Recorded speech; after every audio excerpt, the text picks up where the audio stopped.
दोस्तों, जब हम छोटे थे तो बाल्य अवस्था में हम खेल खेला करते थे और उस खेल में हमारा शरीर पूरी तरह से थक जाता था। जो गतिविधि हम उस दौरान करते थे उससे हमारा मन भी चुस्त हो जाता था और हमारा दिमाग भी स्फूर्ति से भर जाता था। इसलिए दिमाग और मन को चुस्त रखने के लिए शरीर को थकाना बहुत जरूरी होता है। ये तो हम सभी जानते हैं, क्योंकि बाल्य अवस्था में जो खेल हम खेला करते थे उसका अनुभव शायद ही आप में से कोई भूला होगा। लेकिन जैसे जैसे हम बड़े होते जाते हैं हम पर जिम्मेदारियां बढ़ जाती हैं और हमारे पास इतना समय नहीं हो पाता कि हम उन चीजों को फिर से दोहरा सकें या फिर ऐसी गतिविधियों में शामिल हो सकें जिससे हमारा मन और दिमाग चुस्त हो सके, स्फूर्ति से भर सके, सक्रिय हो सके। तो फिर अब हम ऐसे में क्या कर सकते हैं? इसके अलावा और कौन से ऐसे तरीके हो सकते हैं जो हमारे मन और हमारे दिमाग को सुस्त कर देते हैं? ऐसी कौन सी बुरी आदतें हैं जो हमारे मन और हमारे दिमाग को भीतर ही भीतर खाती चली जाती हैं, हमारे मन को, हमारे शरीर को खोखला कर देती हैं, जिस कारण हमारा दिमाग और हम हमेशा थका थका महसूस करते हैं? तो आज की जो बहुत कहानी मैं आपके लिए लेकर आया हूं, इस कहानी के माध्यम से हम यही जानने वाले हैं कि आखिर वो कौन सी आदतें हैं जिसके बारे में हमें जानना आवश्यक है, जिससे हम अपने मन और अपने दिमाग को हमेशा चुस्त बना सकते हैं, सक्रिय कर सकते हैं। बहुत समय पहले की बात है। एक बार एक पिता अपने बेटे को लेकर एक गुरु के आश्रम पहुंचा। वह लड़का दिखने में तो बहुत हट्टा कट्टा था, लेकिन उसकी चाल ढाल देखकर ऐसा लग रहा था मानो बहुत थका हुआ है, उसके शरीर में थोड़ी सी भी जान ना बची हो। चेहरे पर उदासी, आसपास मानो मायूसी छाई हो। उसकी आंखों के नीचे भी काला घेरा बन चुका था। उसके ज्यादातर बाल या तो झड़ चुके थे या फिर सफेद हो चुके थे। उसे देखकर ऐसा लगता था इस पूरी दुनिया में जितने भी दुख हैं, जितनी भी चिंताएं हैं, सब इसी के सर मढ़ दी गई हैं। जब वह पिता अपने बच्चे को लेकर उन गुरु के आश्रम पहुंचा, उसे देखकर वह गुरु उसके पिता से कहते हैं, आखिर इसे क्या हुआ है? इस बच्चे की हालत ऐसी क्यों है? क्या इसे कोई रोग है या फिर इसे कोई सदमा पहुंचा है? आखिर इसकी इस हालत का क्या कारण है? देखने में तो हट्टा कट्टा लग रहा है, लेकिन इसके शरीर में जैसे जान ही ना बची हो और ये अपनी उम्र से कहीं ज्यादा दिख रहा है। उन गुरु के इन सभी सवालों का जवाब देते हुए वह पिता कहता है, हे गुरुवर, यही तो मेरी भी चिंता का विषय है। इसे कोई दुख नहीं है, ना ही इसे कोई बीमारी है और ना ही इसे कोई सदमा पहुंचा है। हम बहुत अच्छा कमाते हैं, हमारे पास बहुत धन है और हमने इसे सारी सुख सुविधाएं भी दे रखी हैं, लेकिन इसके बावजूद भी यह हमेशा थका थका रहता है, हमेशा उदास रहता है, मायूस रहता है, जैसे इसका मन किसी भी काम में लगता ही नहीं।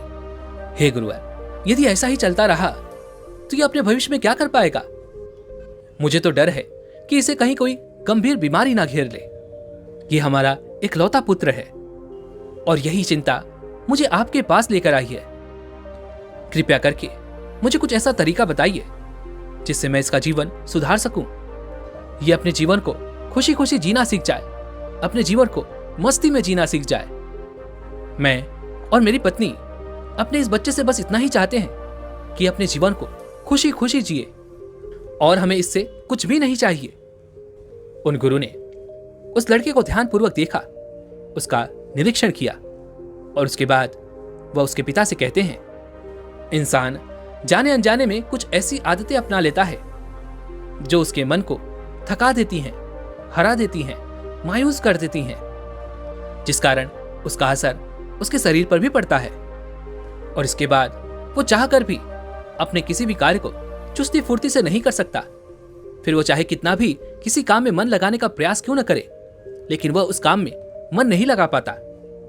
इसलिए आज मैं तुम्हें कुछ ऐसी आदतें बताने जा रहा हूं जिसे तुम्हें ध्यान में रखना होगा और इन्हें ध्यान में रखकर ही तुम अपने बच्चे को सुधार सकते हो, इसका जीवन संवार सकते हो। सबसे पहली आदत बताते हुए वह गुरुवर कहते हैं, सबसे पहली आदत तो एक बच्चे को उसके माँ बाप से ही मिलती है। जैसे कि आप बहुत अच्छा कमाते हैं, लेकिन आप उसकी सारी इच्छाएं भी पूरी करती जा रहे हैं, जिससे उसे कोई कमी महसूस नहीं होती। और धीरे धीरे एक बच्चे को यह लगने लगता है कि आखिर मुझे कमाने की क्या जरूरत है, जब मेरे माता पिता के पास इतने पैसे हैं कि मेरी सारी इच्छाएं पूरी हो सकती हैं, तो फिर मैं क्यों मेहनत करूं। इसलिए हद से ज्यादा प्यार भी बच्चे के लिए हानिकारक होता है और वह बच्चे को बिगाड़ देता है। मैं ऐसा नहीं कहता आप अपने बच्चे से प्यार ना करें, अपने बच्चे से प्यार कीजिए, उसकी इच्छाएं भी पूरी कीजिए, लेकिन उसे कभी यह एहसास मत होने दीजिए कि बिना मेहनत के भी सब कुछ पाया जा सकता है, बल्कि उसे यह एहसास कराओ कि जिंदगी में बिना मेहनत किए कुछ हासिल नहीं होता। इसलिए उसकी सारी इच्छाएं पूरी मत करो, कुछ इच्छाएं अधूरी छोड़ दो, ताकि उसे यह पता चले कि जिंदगी में कुछ पाना भी होता है। सब कुछ हमें यूं ही करा कराया नहीं मिल जाता। आगे वह गुरुवर उसके पिता को दूसरी आदत बताते हुए कहते हैं, हद से ज्यादा स्मार्टफोन्स का यूज करना, जो हमारे मन को और हमारे दिमाग को पूरी तरह से थका देती है। आगे वह गुरुवर कहते हैं, यह विज्ञान एक दो धारी तलवार की तरह है। इसका इस्तेमाल दोनों प्रकार से किया जा सकता है, उन्नति के लिए भी और बर्बादी के लिए भी। लेकिन हम में से अधिकांश लोग इसका इस्तेमाल केवल अपनी बर्बादी के लिए करते हैं। उदाहरण के लिए, यदि आपके पास एक चाकू हो तो उस चाकू का इस्तेमाल आप सब्जी और फल काटने में कर सकते हैं, लेकिन उसी चाकू का इस्तेमाल आप गला काटने के लिए भी कर सकते हैं। ठीक इसी प्रकार एक स्मार्टफोन भी हमें दो राह पर ले जाता है। या तो हम उन्नति की तरफ आगे बढ़ सकते हैं, या फिर हम बर्बादी की तरफ आगे बढ़ते चले जाते हैं।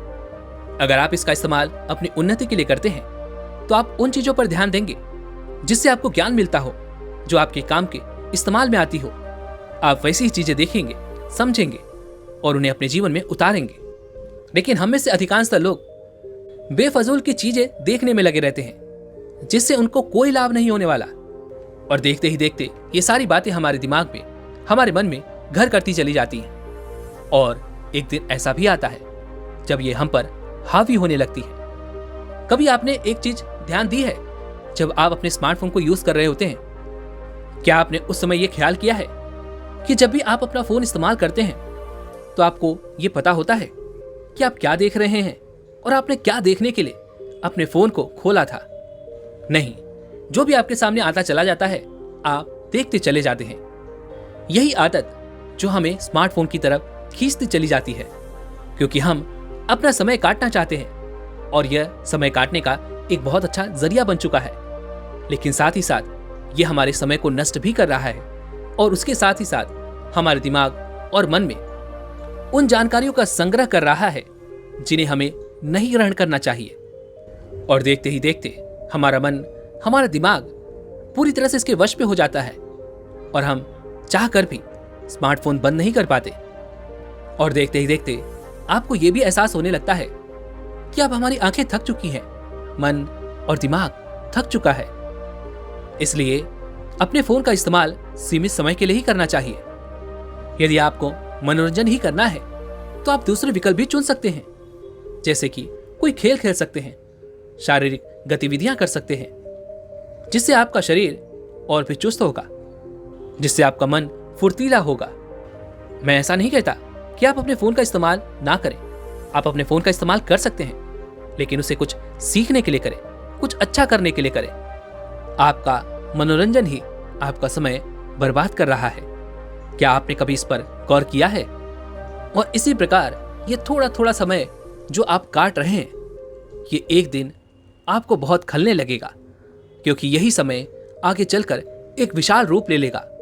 और तब आपको यह एहसास होगा कि आपने अपना कितना समय स्मार्टफोन से मनोरंजन लेते वक्त बिता दिया। आगे वह गुरुवर उस लड़के के पिता से कहते हैं, तीसरी आदत जो हमारे मन को थका देती है वह है सही समय पर नींद ना लेना और पूरी नींद ना लेना। अब आप में से कई लोगों के मन में यह प्रश्न उठ रहा होगा कि क्या हम अपना काम भी ना करें? कुछ लोगों की मजबूरियां हैं जिन्हें देर रात तक काम करना पड़ता है, उन्हें अपना काम करना चाहिए। लेकिन कुछ लोग ऐसे हैं जो कि बेवजह ही अपने फोन का इस्तेमाल करते रहते हैं, कुछ देखते हुए समय बिताते रहते हैं, किसी से बात करते हैं, जिससे उनका देर रात का समय भी यूं ही व्यर्थ होता चला जाता है। और रात्रि का वो समय जिसमें वो अच्छी नींद ले सकते थे, उस समय को वो यूं ही बर्बाद कर देते हैं। और आपने तो देखा भी होगा कि आजकल ऐसे बहुत सारे लोग आपको देखने को मिलेंगे, जागने के समय पर सोते हैं और फिर वो ब्रह्म मुहूर्त में उठ नहीं पाते। और यही कारण है कि उनका पूरा दिन थकान से भरा हुआ रहता है। वह दिन भर कभी अपने शरीर के दर्द को लेकर परेशान रहते हैं, तो कभी काम में मन ना लगने को लेकर परेशान रहते हैं, क्योंकि उनका मन, उनका दिमाग पूरी नींद नहीं ले पाया है और वह पूरी तरह से काम भी नहीं कर पाएगा। इसलिए भरपूर नींद देना आवश्यक है। इसलिए सही समय पर सोएं और सही समय पर उठें। और यदि आप ब्रह्म मुहूर्त में उठ सकते हैं तो ये और अच्छी बात है। आपका पूरा दिन सक्रिय हो जाएगा, आपका पूरा दिन सकारात्मकता से भर जाएगा। यकीन मानिए, ब्रह्म मुहूर्त में उठने से आपका पूरा दिन अच्छा तो होगा ही, साथ में आपका मन और आपका दिमाग भी चुस्ती और फुर्तीला होगा। आगे वह गुरुवर उस लड़के के पिता को अगला कारण बताते हुए कहते हैं, अपने जीवन में कोई भी लक्ष्य निर्धारित ना होना। हमारे आसपास ऐसे कई सारे लोग आपको देखने को मिल जाएंगे जो केवल एक दूसरे को देखकर अपने लक्ष्य निर्धारित करते हैं और वह लगातार उन्हें देखकर ही अपने लक्ष्य बदलते रहते हैं। यदि किसी व्यक्ति को किसी और काम में सफलता मिल गई तो वह उसे देखकर उस कार्य में जुट जाते हैं, वह उसे करने के पीछे दौड़ने लगते हैं। लेकिन वह यह भूल जाते हैं कि उनका हुनर कुछ और है, उनके अंदर जो प्रतिभा है वो कुछ और है, जिस कारण वह मुंह के बल गिरते हैं। अर्थात वो जब दूसरों का कार्य सुनकर उस कार्य में जुट जाते हैं तो उन्हें सफलता नहीं मिल पाती, फिर वह निराश हो जाते हैं और इन्हीं कारणों से वो हमेशा चिंतित रहते हैं। और जब वह 2-4 बार इसी प्रकार असफलता का मुख देखते हैं तब उस व्यक्ति को लगने लगता है कि मेरे अंदर कुछ भी नहीं है, मेरे अंदर कुछ खास बात है ही नहीं, मैं कुछ नहीं कर सकता, मैं किसी काम का नहीं। और जब एक बार उस व्यक्ति के मन में ये सारी धारणाएं उत्पन्न हो जाती हैं, ये सारे विचार उसके मन पर हावी हो जाते हैं, तो उसके बाद वो व्यक्ति कभी किसी काम को पूरी तरह से नहीं कर पाता, उसका मन कभी किसी कार्य में लगता ही नहीं। लेकिन यदि वही व्यक्ति अपने हुनर, अपनी प्रतिभा के हिसाब से किसी लक्ष्य को निर्धारित करे और उसमें जुट जाए तो वह अपने जीवन में कभी भी नहीं थकेगा, क्योंकि वह उस कार्य को पसंद करता है। वह अपने हुनर के हिसाब से उस कार्य को कर रहा है और अपने हुनर के हिसाब से ही उसने एक लक्ष्य निर्धारित किया है। और ऐसे में वह कार्य उसके लिए मजा बन जाएगा, वह कार्य उसके लिए ध्यान बन जाएगा और वह उस कार्य को बड़ी चुस्ती और फुर्ती के साथ जीवन भर करता रहेगा और उसे उस कार्य में कोई विफल भी नहीं कर सकता। आगे वह गुरुवर उस लड़के के पिता को अगली आदत बताते हुए कहते हैं कि एक इंसान चाहे कैसे भी हालात क्यों ना हो, वह सस्ता मनोरंजन ढूंढ ही लेता है, जिससे उसका मन, उसका दिमाग पूरी तरह से थक जाता है। जैसे कि मोबाइल फोन्स, जो कि लगभग हर किसी के पास है, वासनाएं इत्यादि। जब भी एक व्यक्ति इनकी गिरफ्त में आ जाता है तो वो शारीरिक गतिविधियां छोड़ देता है, शारीरिक मनोरंजन छोड़ देता है। शारीरिक मनोरंजन अर्थात जैसे कोई खेल खेलना जिससे हमारे शरीर से पसीना निकले, जैसे कि आप व्यायाम भी कर सकते हैं। व्यायाम करते वक्त हमारे शरीर से खूब पसीना निकलता है, हमारा मन, हमारा दिमाग चुस्ती और फुर्ती से भर जाता है और हमारी ग्रंथियां फिर से जाग उठती हैं। ठीक उसी प्रकार आप कोई खेल भी चुन सकते हैं जिसमें आप शारीरिक तौर पर जुड़े हों, जिसमें आप शारीरिक तौर पर क्रियाएं कर रहे हों, जिससे आपको पसीना निकले। ऐसा करने से हमारा शरीर, मन और दिमाग सभी तंदुरुस्त होने लगते हैं और हम पहले से ज्यादा ध्यान कर पाते हैं और किसी भी काम में मन लगा पाते हैं। इसलिए सस्ते मनोरंजन ढूंढने से अच्छा है कि आप कोई शारीरिक श्रम करें, जिससे आपका शरीर पूरी तरह से उस श्रम में जुट जाए, पसीना भी बहे, आपका मन और आपका दिमाग उस श्रम में पूरी तरह से आपका साथ दे। देखते ही देखते आप आलस्य जैसी परेशानियों से भी दूर होने लगेंगे। आपका मन और आपका दिमाग आपके हिसाब से काम करने लगेगा और आप जहां चाहें वहां मन लगाकर काम भी कर सकते हैं। आगे वह गुरुवर उस लड़के के पिता को अगली बात बताते हुए कहते हैं, हम में से हर एक इंसान दूसरों की उन्नति देखकर जलता है, उससे ईर्ष्या करता है। और जो व्यक्ति दूसरे की उन्नति देखकर जलता है, ईर्ष्या करता है, वह मन ही मन अपना पतन कर लेता है। इसलिए जब भी आप अपने से नीचे या फिर किसी गरीब व्यक्ति को आगे बढ़ते देखें, उन्नति करते देखें, तो उससे आप प्रेरणा ले सकते हैं। लेकिन हम में से अधिकांश लोग तो उससे जलन कर बैठते हैं, ईर्ष्या कर बैठते हैं। और ये दोनों ही भाव हमारे ऊपर निर्भर करते हैं। इसलिए मैं तो यही कहूंगा कि जब भी आपके सामने ऐसा कुछ हो तो आप उस व्यक्ति से प्रेरणा लीजिए कि आखिर उसने ऐसा कैसे किया, और यदि वह कर सकता है तो आप भी कर सकते हैं। उससे प्रेरणा लेकर आप उससे बेहतर काम कर सकते हैं, क्योंकि हो सकता है उसके पास वो सुख सुविधाएं ना हो जो आपके पास हो। इसलिए आप उन सुख सुविधाओं का इस्तेमाल करके और भी बेहतरीन तरीके से अपने काम को अंजाम दे सकते हैं। इसी प्रकार दूसरों को देखते हुए खुद को प्रेरित करते रहें, ना कि उनसे जलें, उनसे ईर्ष्या करें। ईर्ष्या हमारे मन का एक ऐसा घाव होता है जो हमेशा बढ़ता ही जाता है, वह कभी भरता नहीं। यह हमारे मन को अंदर ही अंदर खा जाता है और फिर हम कभी भी आगे की नहीं सोच पाते। हमें तो केवल वह व्यक्ति नजर आता है जो हमसे आगे है और हम केवल उसी को पछाड़ने में लगे रहते हैं। लेकिन आपने एक बात और ध्यान दी होगी कि जो व्यक्ति जीत पर अपना लक्ष्य रखता है वह हमेशा जीतता है, और जो व्यक्ति किसी व्यक्ति को पछाड़ने में ध्यान देता है वो हमेशा हार जाता है। इसलिए किसी को पछाड़ने से अच्छा है आप अपना लक्ष्य जीतने पर लगाएं, अपना ध्यान जीतने पर लगाएं। वह गुरुवर अगली बात बताते हुए कहते हैं, अगली बड़ी आदत जो हमारे मन और दिमाग को पूरी तरह से निचोड़ कर रख देती है वो है हमारा खान पान। आजकल लोग ऐसी ऐसी चीजें खाते हैं जो हमारे शरीर के लिए बिल्कुल भी लाभदायक नहीं है, जैसे कि ज्यादा तला हुआ खाना, बाजारों में मिलने वाला खाना हमारे शरीर को फायदा नहीं पहुंचाता बल्कि वह हमें नुकसान पहुंचाता है। लेकिन हमें तो अपनी जीभ का स्वाद अच्छा चाहिए, इसलिए हम उसे चाव से खाते हैं। फिर भले ही हमें इसके लिए अपना शरीर कुर्बान क्यों न करना पड़ जाए, लेकिन आप एक पल के लिए ये नहीं सोचते कि यदि एक बार आपका शरीर अस्वस्थ हो गया तो आपका मन, आपका दिमाग हमेशा हमेशा के लिए थका थका महसूस करता रहेगा, और ना ही तब आप कभी किसी काम में मन लगा पाएंगे और ना ही अपने किसी लक्ष्य को पूरा कर पाएंगे। बस आप अपने आसपास के लोगों को अपने लक्ष्य की ओर बढ़ता देख पाएंगे, उन्हें उस लक्ष्य को हासिल करता हुआ देख पाएंगे, और आप देखकर केवल जलते रहेंगे, ईर्ष्या करते रहेंगे और आपके हाथ कुछ नहीं लगेगा। इसलिए ऐसा खाना खाने से बचना चाहिए। पर यदि आप स्वस्थ खाना खाना चाहते हैं तो फल खाएं, हरी सब्जियां खाएं। खाने के लिए और भी कई सारी चीजें हैं जो हमारे शरीर के लिए अत्यधिक लाभदायक हैं। फिर आप अपनी जीभ के 2 मिनट के स्वाद के लिए अपने पूरे शरीर को क्यों दांव पर लगाना चाहते हैं? अब निर्णय आप पर है। आप केवल 2 मिनट के स्वाद के लिए भोजन करना पसंद करेंगे या फिर अपने शरीर के अच्छे स्वास्थ्य के लिए आप स्वस्थ भोजन करना पसंद करेंगे। वह गुरुवर आखिरी बात बताते हुए कहते हैं, ऐसे व्यक्ति जो अपने अतीत या फिर जो अपने भविष्य में अटके हुए हैं, अर्थात जो अपने अतीत के बारे में सोचते रहते हैं या फिर अपने भविष्य के बारे में ये सोचते रहते हैं कि आगे सब कैसे होगा, तो ऐसे लोग अपने जीवन में कुछ नहीं कर पाते। वो वर्तमान के हर पल को खोते चले जाते हैं, वो उसका आनंद नहीं ले पाते, क्योंकि जीवन तो आज में है। क्योंकि कल किसने देखा है? अभी अगले सेकंड आपके साथ क्या होगा ये कोई नहीं जानता।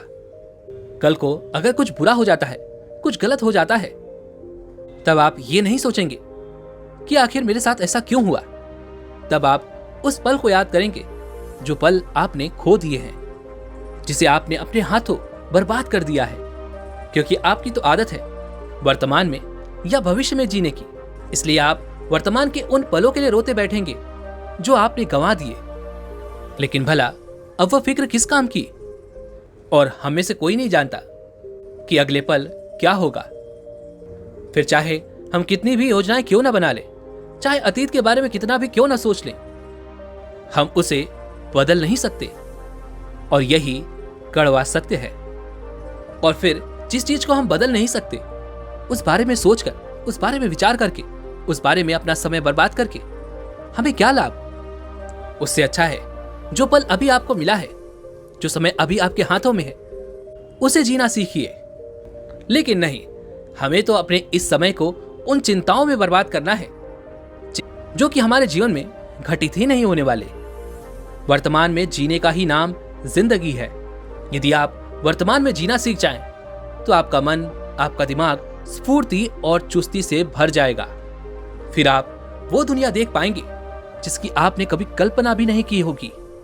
सिर्फ एक छोटी सी आदत से आप वर्तमान में जीने का आनंद उठा सकते हैं और अपना पूरा जीवन बदल सकते हैं।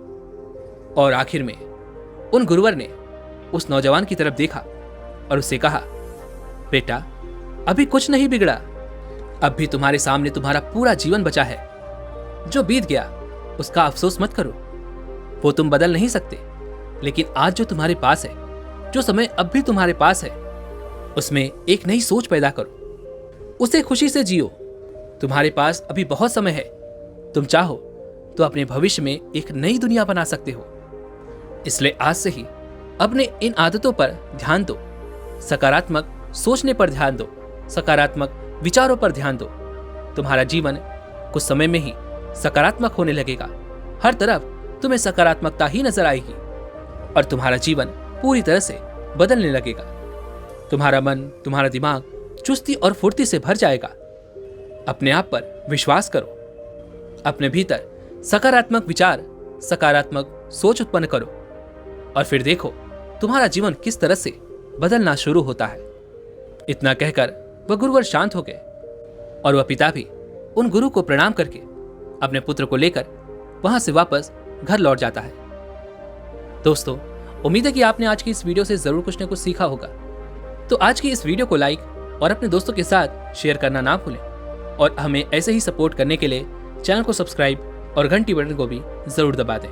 तो चलिए मिलते हैं इस एक और वीडियो में। तब तक के लिए अपना ख्याल रखें। धन्यवाद।